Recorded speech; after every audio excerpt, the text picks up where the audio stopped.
Good evening. It is Thursday, August 25th, 2022 at 6 p.m.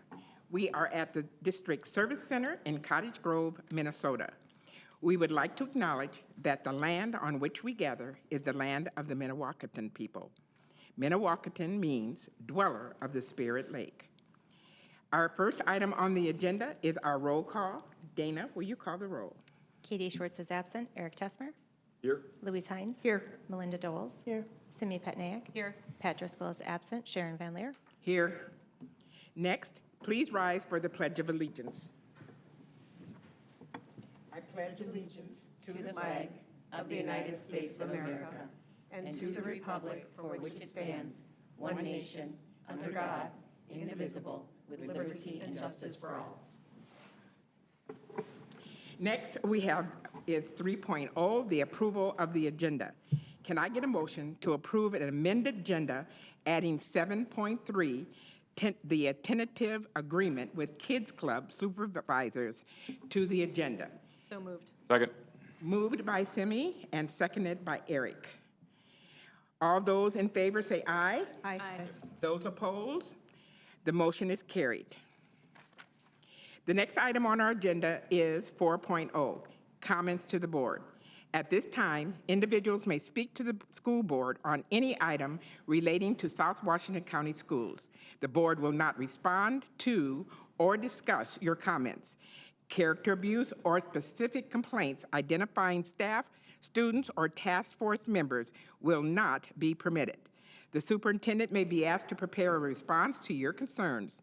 The comments to the board will be held open for up to 30 minutes in total. Each speaker is permitted to speak up to 3 minutes in total. The school board will allow up to 3 speakers per topic. At all 3 minutes, the microphones will be turned off and we will move on to the next speaker. Our next agenda item is there anybody that signed up? 2 people, okay. Lynn Bronson, is she here? Okay, Naomi Nealing. Okay, seeing none, we will move on to 5.0, consent agenda items. All consent agenda items are considered routine and non-controversial by the school board and will be approved by a single motion. Prior to this meeting, board members have had the opportunity to review each of these items and could have requested that any item be removed to an action item for individual consideration. Can I get a motion to approve the consent agenda items? So moved. Second. Moved by Louise and second by Melinda. All those in favor say aye. Aye. All those opposed? Seeing none, the motion is carried. Next is 6.0 information items. 6.1 is a fall health and safety update that will be presented this evening by Anna Brunn, Director of Special Services. Good evening, Madam Chair, school board members, and Superintendent Nielsen. Tonight I'd like to present Tara Goebel, and she is going to just talk briefly about our COVID protocols that we'll be implementing.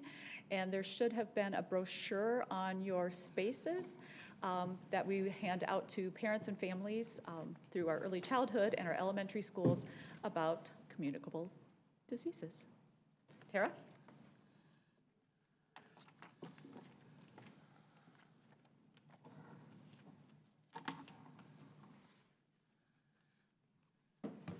Hello, you did get all the pamphlet. So this is the pamphlet for communicable diseases this year. I know we wanted to talk a little bit about COVID protocol and how that is moving forward. And one of my first items I want to talk about is that it will become a communicable disease as it is with all the rest that are in this pamphlet. We will handle it much like we've handled all communicable diseases since I've worked as a school nurse, which is we monitor, we surveil, we have surveillance for all communicable diseases such as influenza, chickenpox, measles, mumps, all of them, and COVID is now one of those that we will monitor as we have in the past. All the protocols that we had last year, such as there will be no masking requirement, all the masking required signs will come down, we will have no quarantine requirements, and we will have no isolation requirements. We will follow all MDH and CDC recommendations, and we will continue to do that. If they require something, we will do it. But right now, they're not requiring anything except for reporting from me for each building each week. I have to report every case of COVID that I know of in each building for staff and students each week, including Kids Club programming for each of their sites. Are there any questions? Go ahead. And then Tara, there's the regular and routine that if your children are sick, Yes. fever, anything, that they Right. should be home. Right, and we'll do the same thing we've done in health office forever. So fever 100.4 or above, we would ask, we call parents and have them come pick up their child, stay home 24 hours. Should be fever free, 24 hours without fever reducing medication before returning to school. We have that same conversation if they have a diagnosis of strep, they should be 24 hours on antibiotics prior to returning to school. We have those same things for all communicable diseases, many requirements, and that will all be in here, and we'll do the same thing with COVID. As that changes, I'm assuming quarantine requirements, if you know, just changed weeks ago, so we watch that I watch it every day. Most people probably only watch it every week, but watch those updates, and then we'll change anything we need to for the school year. Hey, Tara, I had a question. So you are in contact with MDH? MDH and MDH. Washington County. Okay. Do we do that for all the communicable diseases like flu or norovirus or Yes. whatever? Okay. So this is literally exactly the same as Correct. we do if there's like a norovirus outbreak in an elementary Correct. school. First line is always Washington County Public Health. We have to go to them first. I don't have to, I go to both of them usually at the same time, but they can tell us what to do. We need you. Norovirus, obviously, if you've been around that, then we have to do certain things with the kitchen staff and other things. So if they tell us what to do something and they require us to do it, then we will implement that. Okay. Most likely building level first, as we would see the outbreak in a building first. Communication will also be that same way. We'll go back to how we communicate with flu or anything else. So there will be communication if we see an outbreak in a building to all families. So what will be our protocol for those kids that do test positive? They're recommended, it's recommended they stay home for 5 days in isolation. We will not make them stay home for 5 days in isolation. As it's a recommendation and not a requirement from the state, it's very difficult to do that, to require them to stay home. So go ahead. Will they be required to wear masks then? They can just come and be exposed? They can. There's a balance there, right? We have to remember that I'm glad they're telling us they're positive, because they don't have to. So I'd rather them tell me they're positive so that I can start seeing outbreaks and report that, versus them not telling me and coming to school anyway, which they can do as well. They don't have to tell us they're positive. However, they're positive, they come to school and they come to the health office and they're visibly ill with symptoms, we'll do the same thing we would normally do, which is call home and ask them to be picked up. So with diseases that we have, regular, that have been around since before 2019, we haven't had any restrictions. Like, we ask people to stay home for 24 hours with strep, but we don't mandate it, right? Like, they can. Correct. Right, so there's no, we don't have a good, we've never had an enforcement mechanism for anything like this. The only enforcement mechanism you have is generally with strep, they've gone to the doctor and they have a note. And that note almost always from the doctor's office says you must stay home, because the doctors report the same thing, right? Mm-hmm. In this case, they can test at home. And we don't have any, I don't have any knowledge, we don't have any knowledge if they've even tested. So it is a little different in that I can't mandate it, but when a doctor writes you a note as well, we can both educate them on the fact that you should stay home for 24 hours until we, using antibiotics. But to note also that some people won't choose to take antibiotics. So for me to keep them out for 24 hours for antibiotics when they didn't take them, I also can't do that. That's an equity issue that should not, I can't enforce that. I can't force you to take antibiotics. I can force you to take medication. So that's the difference. Influenza's always been the same way too. It's been a recommendation to stay out 5 to 7 days. Oh, really? But we can't necessarily enforce it. However, we do enforce it when you come to the office and you're visibly ill with symptoms that are infectious. Fever is one of them. Okay, so if you do come to the office and you are sick, then that's when the recommended. We will still call. We call home all the time. We have a lot of education about it is recommended, the CDC recommends, the MDH recommends, this is why they recommend, all of that. We just can't tell you, you must follow it. Okay, so like if they have a fever today and they come back tomorrow, They have a fever, often, we do call them and say, Okay. your child had a fever yesterday. It is one of the only ones, because we have complete proof that you had a fever. Okay. We did that assessment, and so I can prove that. Coughing is hard. Did Yeah. they really cough enough? You know, all of that. And the positive test is hard now that they can take it at home. And we're not providing the kits for them to test, am I correct? No, not for students or staff.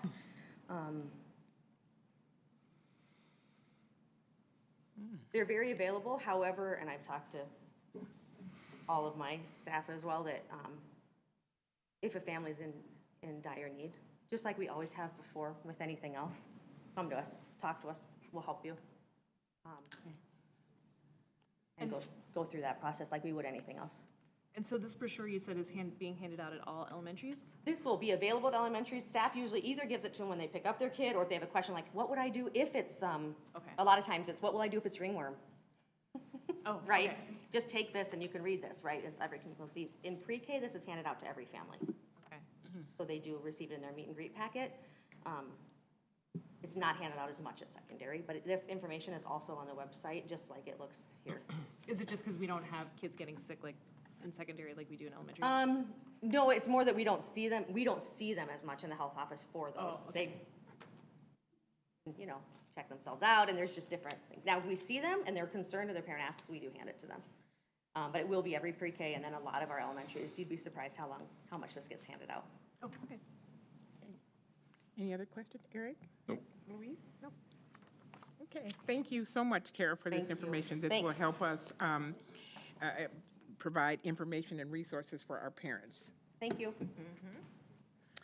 Next, we have 6.2, financial update, presented this evening by Dan Pine, Director of Finance and Operations.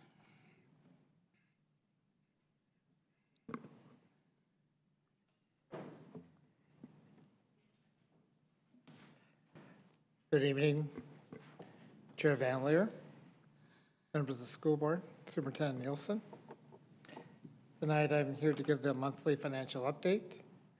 And now I see I got my PowerPoint up and we can get started. I'm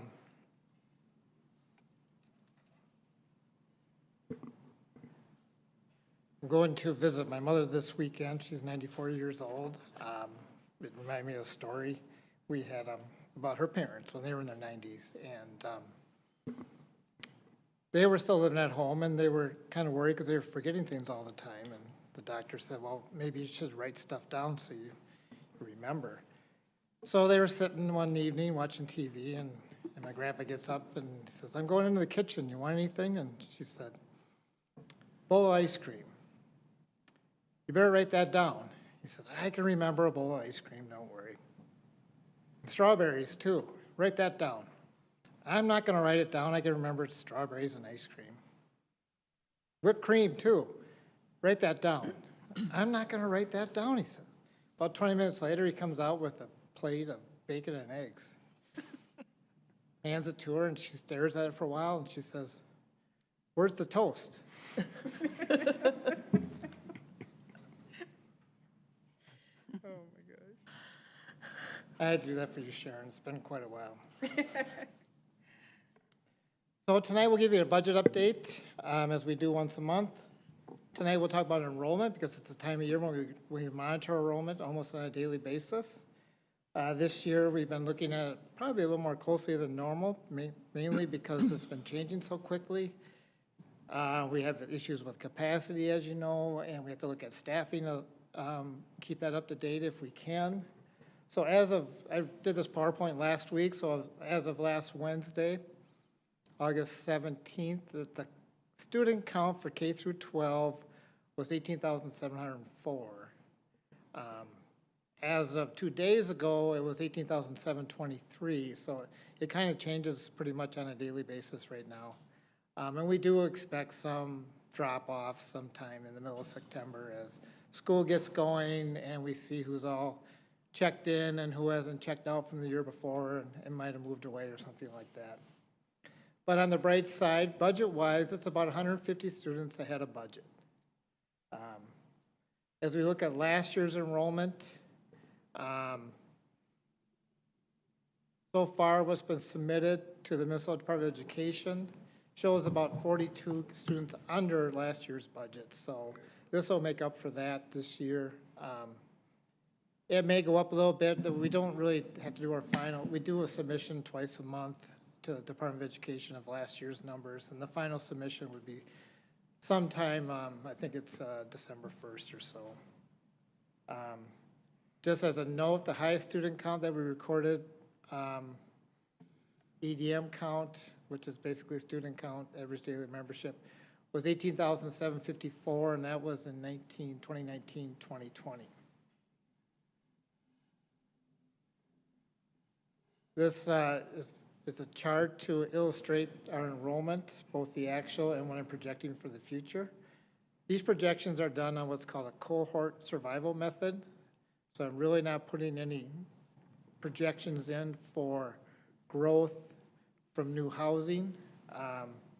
This is the most conservative way to budget. This way we don't budget too many students and put too much revenue in or staff too many as we look to the future for our revenues. So cohort survival means I basically calculate over the last 10 years each grade level and how it changes over those 10 years. And we look at the change between that cohort as it goes through 12 years of school. And then I keep track of what difference it is in each year. And then we average out that difference, and then we apply it to our future numbers as they sit. So really what happens on your projecting enrollment, it is a real crapshoot, but the main figure that really pushes a lot of it is what you're projecting for kindergarten, which doesn't have a chance to have a cohort survival. So for kindergarten, I use county birth rates and what we call our capture rate from our birth rates from 5 years ago. As I said, one reason we're really watching enrollment is we look at our capacity issues. And we have 10 schools that are 95% of capacity or above. This chart illustrates that East Ridge High School at the time of this PowerPoint was 354 students over capacity. Pine Hill Elementary was 29 students over capacity. Woodbury High School was 92 students over capacity. And Gray Cloud was about 8 students over capacity. The other schools that aren't quite at 100%, so I put how many spots remain in those schools. Altman, a middle school, which has about a enrollment of about 950 students, that only has 10 spots remaining. Red Rock has about 18 spots remaining. Lake Middle School, about 38 spots. Bailey, 29. Park High School, 90 spots out of capacity of 2,100. And Valley Crossing has 17 spots remaining. So we're kind of watching this, obviously, as we went through the long-range facility planning process and identified, where we needed to make capacity improvements. The issues are still there, and the students are still coming. So as far as the budget goes, how does enrollment affect our budget? So the implications of enrollment are that, in general, most of our dollars come from multiplying the number of students we have by a basic formula number plus any operating levy dollars that were approved by the voters per student. So in general, each of our students raises about $10,961 in state aids and levies. I didn't get a chance to change this. There's a typo there. About $1 million in revenue equals about 92 students, not 927 students. So for every 92 students, we raise another $1 million in revenue. Now, when they figure out revenue, they do weight students differently. K through 6 students are weighted 1.0, and 7 through 12 students are weighted 1.2. So when they figure out the math on your enrollment, they actually multiply your operating levy and your basic formula added together times what's called adjusted pupil units. So enrollment of 18,500 translates to about 20,500 pupil units. So in reality, a student in K through 6, we're reimbursed about $10,961. For a student in, say, in 8th grade, we're reimbursed that amount plus 20% more. So as we watch our revenue, sometimes we often have bubbles going through the system of larger classes for whatever reason. As we watch those bubbles come into the secondary, our revenue rises faster than it normally would. Other factors of enrollment that affect revenue, we also receive funds, in addition to receiving funds for K-12 students, we receive enrollment dollars for early childhood special education. We have, I can look at Anna, but I'm guessing we have about 900 to 1,000 students in that program. And we are paid for about the time they spend in school. So we get about 25% funding, full funding for each of those students. We also have voluntary pre-kindergarten, which is a pre-K program that we're paid a general fund regular $8 on for the time they're in school. That's at Newport.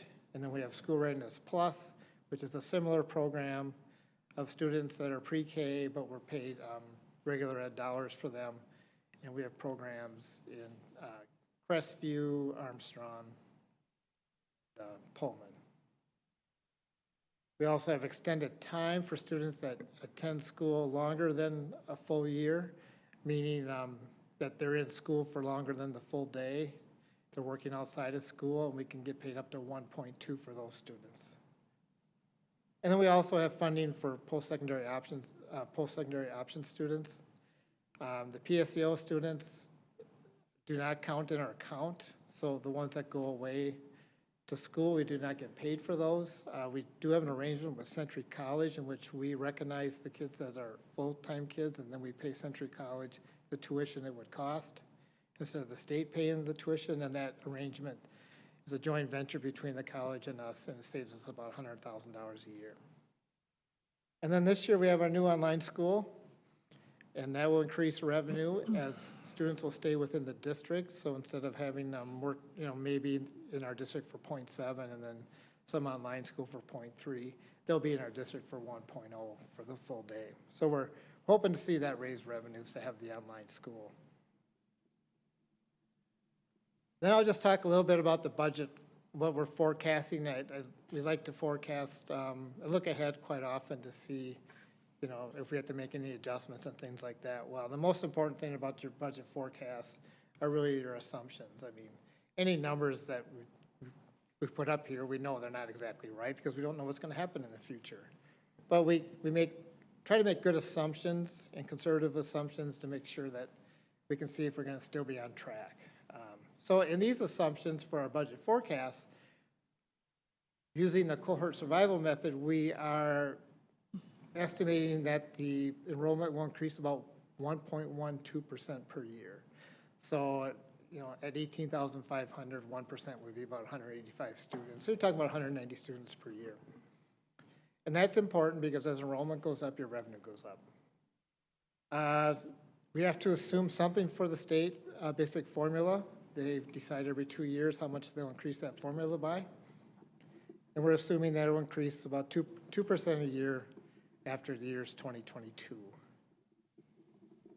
Special education revenue, we don't get enough revenue to cover all our expenses, but we do get a pretty healthy chunk of revenue, about $35 million. And special ed aid is determined basically by taking the expenses you're spending on staff, and then they reimburse about 60% of that.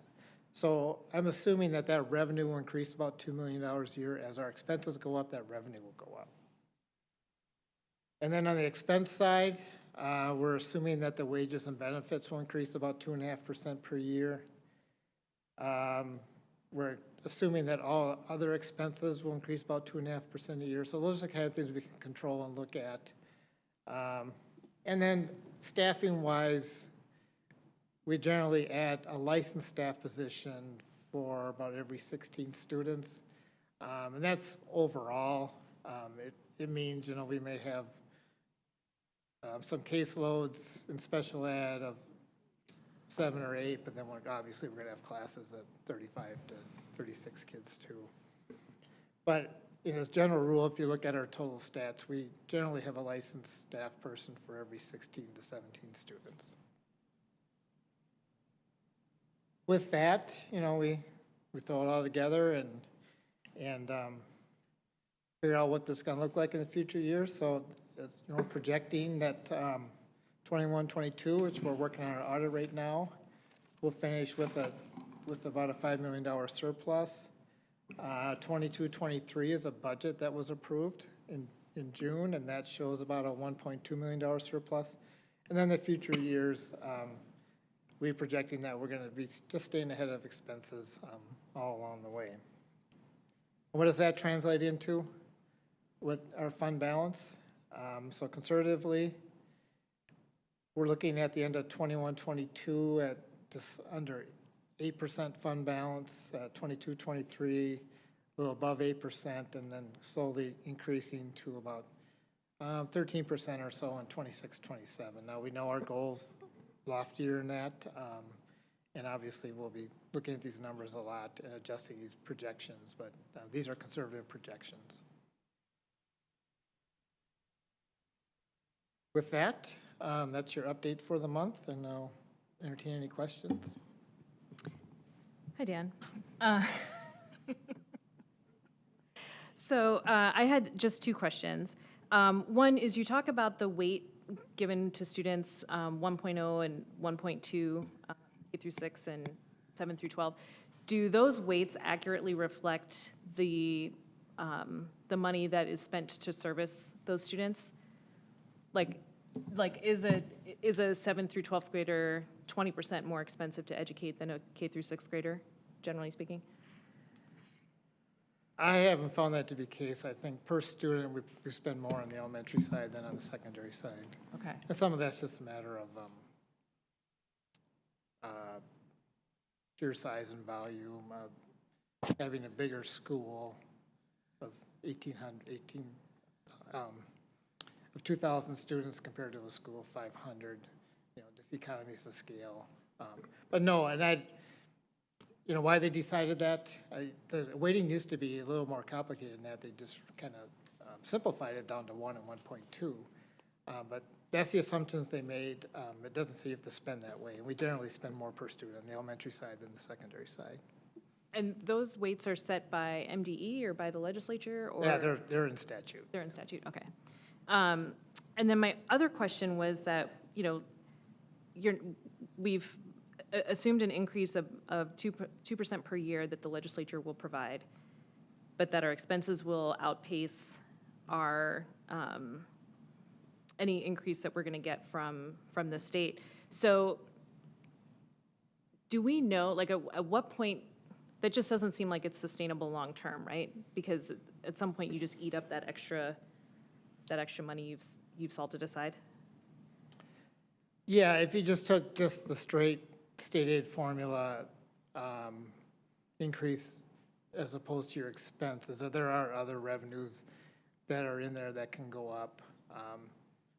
And we also, in the new referendum that was approved authority, it includes an inflation factor. So that portion, about $2,200 per student, is increasing with inflation each year. So that helps stem some of that tide. But it really comes down to really staffing and, how you're spending the money. If our enrollment goes up, that can stay ahead of the game, even though the formula is only 2%.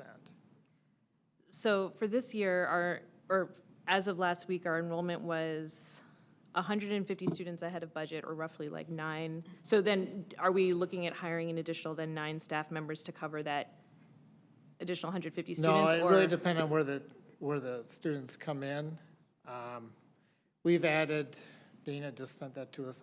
I think, staffing wise, we've added about 4 FTEs in the instructional side. Okay. So it really depends on where. And, when you have 23 schools, it gets spread out pretty good sometimes. Sometimes not, but sometimes it does. Okay. And another thing too is, at East Ridge, we really have no more classrooms to put people. So there's really no more room to add another teacher, even if we could. So then in that situation, then you just, like, is the only way to solve that is you just make classes bigger? Yeah, that, and then we'll have to examine boundaries and things like that. Okay. That's all I had.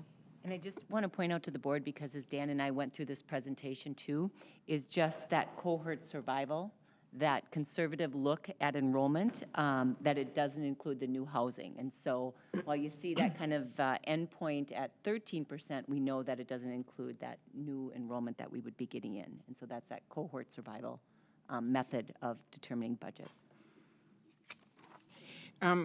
One question.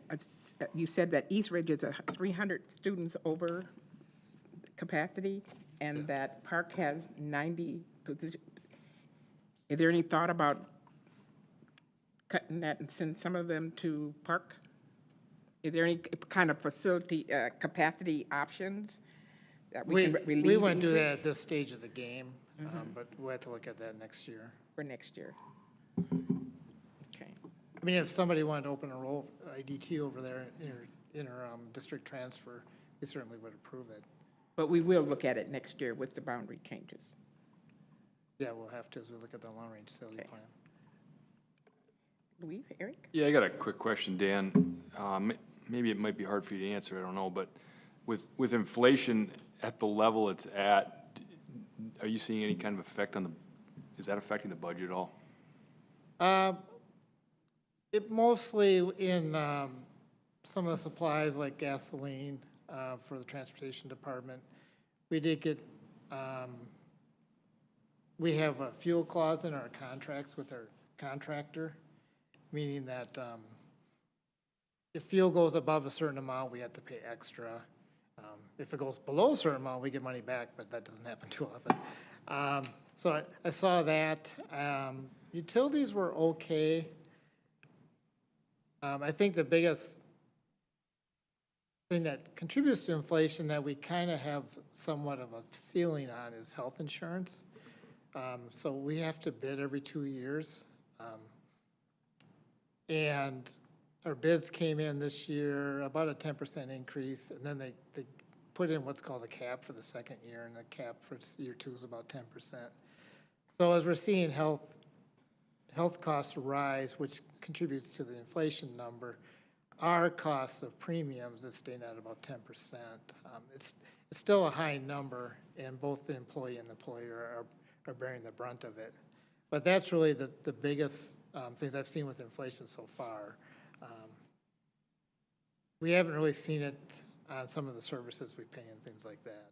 But really the gasoline, our busing that we don't do ourselves is all contracted. Those numbers are set, but they may go up next time we negotiate. So you would consider it to be fairly manageable at this point, at least? Yeah, it seems to be.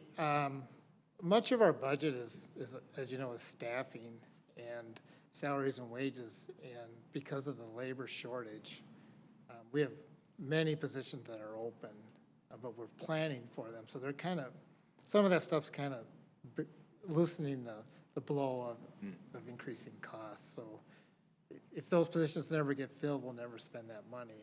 But we plan for them, but it's just right now with the unemployment so low and trying to find people, it's just tough. Thanks. Yeah, and what about the rising food costs and supply issues? Is that going to affect the budget at all? Well, it wouldn't affect the general fund budget because that they have their own budget. Some of that the school nutrition department had asked for and was approved by the board to increase the lunch prices, mainly seeing some of that come. Otherwise, she has just had to plan for it and basically use up the surplus that we gathered over the last couple of years because of the total free meal. And the main thing about having free meals for everybody was the fact that we served over 2 million meals and we got reimbursed for all those. And then in that program, they were still using the summer reimbursed rate, and that's higher than the normal reimbursement rate. So we were able to build up a reserve. We're planning on about a spend down of about $300,000 in the school nutrition, mainly because of food costs. And a lot of what's driving that too is the transportation costs of the food. And then really just the actual shortages of the food, so we're really not sure what we're getting. But yeah, that's one of the biggies for her this year, is for that department, is the food cost. Anything else? Reeves? Thanks, Dan. for Thank that you. Wonderful report, and thank you for my story. Next, moving on is 7.0, which action item. 7.1 is the proposed policy changes that would be presented by Julie Nielsen, Superintendent. Thanks, Chair Van Leer. This evening, I am coming to the board with final approval on school board policies that are within the 200 series, as well as 721.4 senior accounts, which the recommendation is to delete that policy and move that all to a procedure, as well as the addition of policy 721.4, which is a new required policy around a negative meal charge. And so last meeting, we had the opportunity to review those policies along with the Policy Review Committee. As you will see, since August 11th of 2022, there were 3 policies, 203.5, 205, and 207, where the procedures were removed from the policy language, pulled out, and will be underneath the policies when they're posted online. Okay. Can I have a motion to approve the changes? So moved. Second. Moved by Simi and second by Louise. All those in favor say aye. Aye. All opposed? Motion carried. Next is 7.2, the tentative agreement with District Office Support Specialist, and that will be presented by Abby Baker, Director of Human Resources.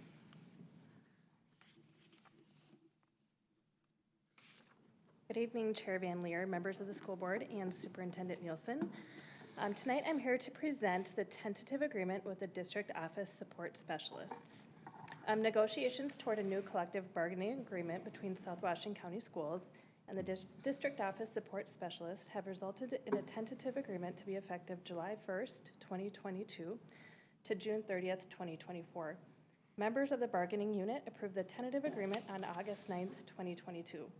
The economic costing of the tentative agreement includes the following: restructure of salaries and career increments, also known as longevity, combining them into a single salary schedule.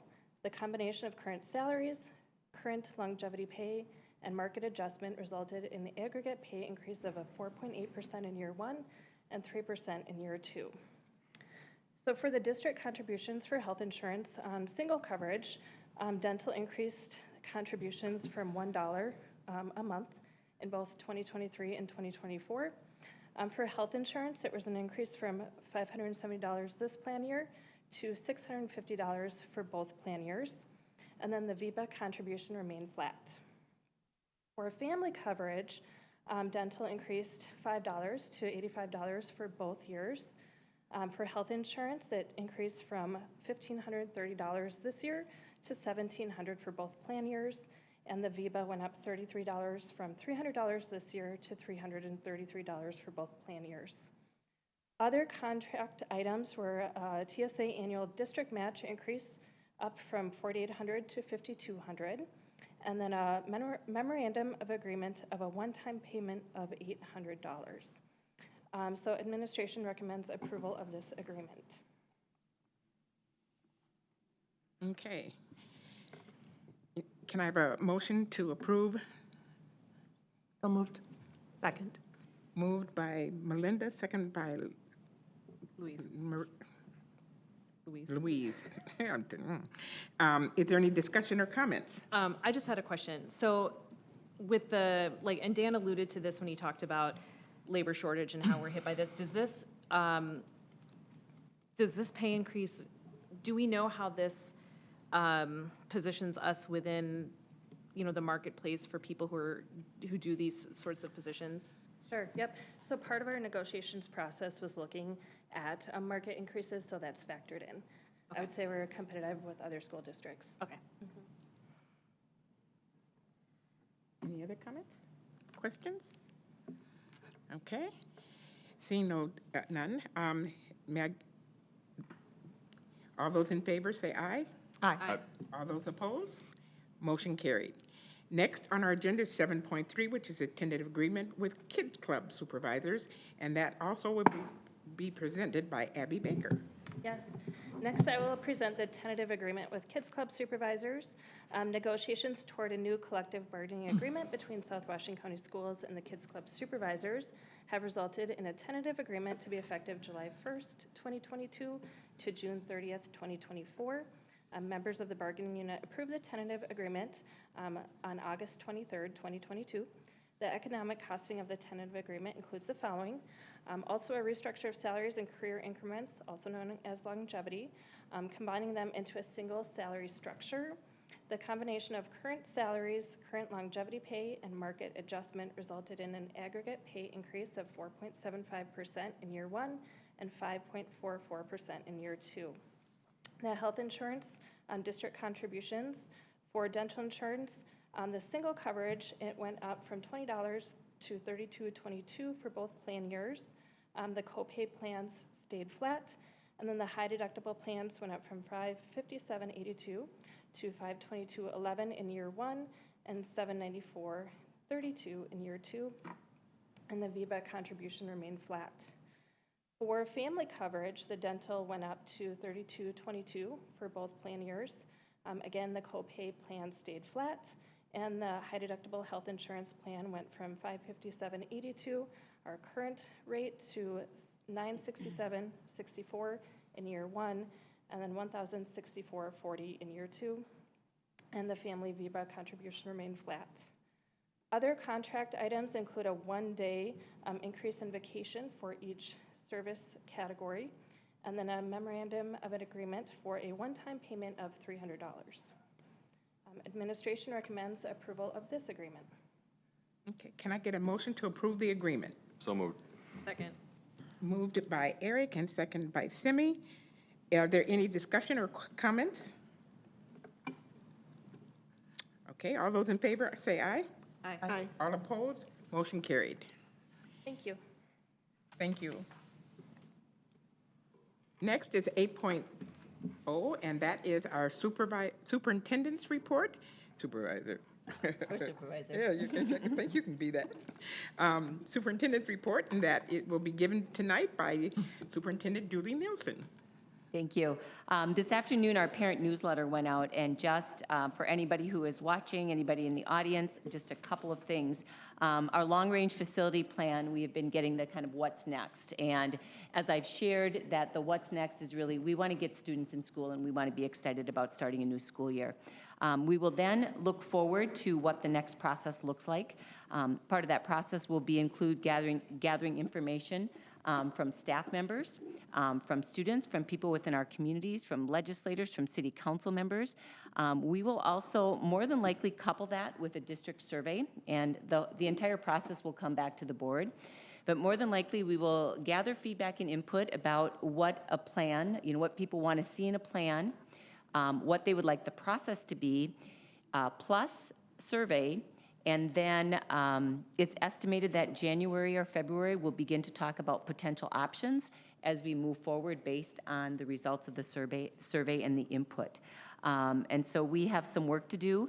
Originally, when we talked about February of 2023 going back out to the community, and we just won't be ready at that time. We need more time to gather feedback and input and to talk about what potential solutions we have to the growth as well as the renovations within the school district. Also in the parent newsletter this week, we talked about driver shortages. Each day we have an update on not just the student enrollment, but driver shortages, nutrition services shortages, and we are right on the brink with driver shortages. And so families received information today just in case there comes a need where we have to either cancel a route or delay a route, meaning that a bus would circle back and pick up students, that families just have in place a plan in case a route has to be canceled. In addition, nutrition services, we talked just a little bit about nutrition services, but they too are hiring and in need of additional staff members. But already they've been hit with food shortages, meaning that the food on some of the trucks is just not showing up. Even after some of the suppliers had said, yes, it's going to be on the trucks, it's not coming in. And so they're already having to make adjustments with that. This past week, I should say 2 weeks, has been a lot of welcoming people back to a new school year. We had new staff, we had probationary teachers, years 2 and 3, school improvement teams. We welcomed back almost 200 bus drivers for the transportation. We had a DSC and a DPC welcome to a new school year. Our elementary staff came back on Tuesday, and so many of the executive cabinet members were out. I think I was out at 8 schools just in that one day, and plan to visit all schools 2 times in the next couple of weeks. And then next week, of course, our high school staff starts, and we also welcome our nutrition services staff back. And then finally, just a reminder that we have our all-district welcome back for all employees on August 30th, and that will be held at East Ridge High School. And board members are welcome to attend that and be part of that celebration as we gather almost 3,000 staff members back to a new school year. Okay, thank you. 9.0 are our future meeting dates. We have a school board workshop meeting on September 8th, 2022 at the District Service Center at 6:00 p.m. And we have a school board business meeting September 22nd, 2022 at 6 p.m. at the District Service Center. With that, 11.0, we are adjourned.